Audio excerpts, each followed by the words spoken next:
These are the two things that guitar players are afraid of when they're starting to improvise that make their guitar solos worse. Don't fall into the trap. All right, space and repetition. And that repetition has a couple stages to it. But if I'm playing and I'm just running up and down the scale, it's not going anywhere.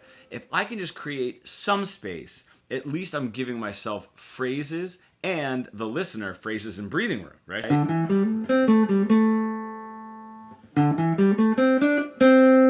Space. Let that space happen. It's amazing how afraid we are of that, you know? Don't have anything to say and you're just talking, you're just going to be rambling and no one is going to listen to you, okay?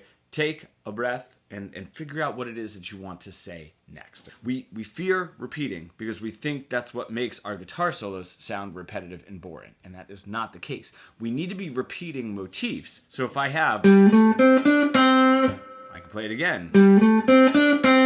Now it sort of gets stuck in the listener's ear and it's something that we can attach to a little bit. Now, of course, we're going to want to vary up our rhythm a little bit because just this 1 and 2 and 3 and 4 and 1 is going to be incredibly boring.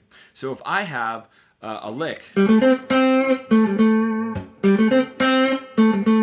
I start it there, right, with two nice repeating motifs and then move on to the rest of the scale. It's something to grab onto, right? So repeating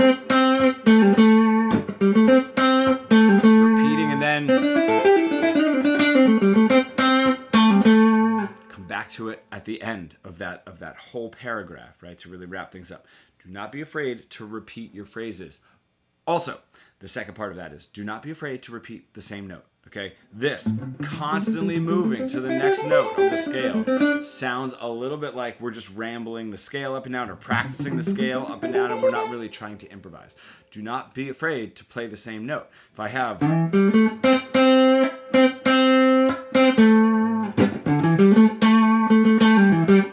how many times did I hit that note on the first phrase and this note, my root note, on that second phrase?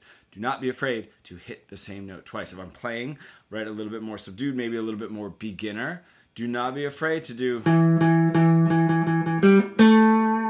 That's a great beginner phrase right there, right? Playing that note, I don't even know how many times. Create your space. Do not be afraid to repeat the same note and definitely repeat the same phrase so that we have motif. If you are stuck in that pentatonic, boring guitar solo plateau that we all get into, and you really want to bridge the gap between your creative ideas and what you're able to play, becoming fully fretboard fluent, comment pro below and we can get started.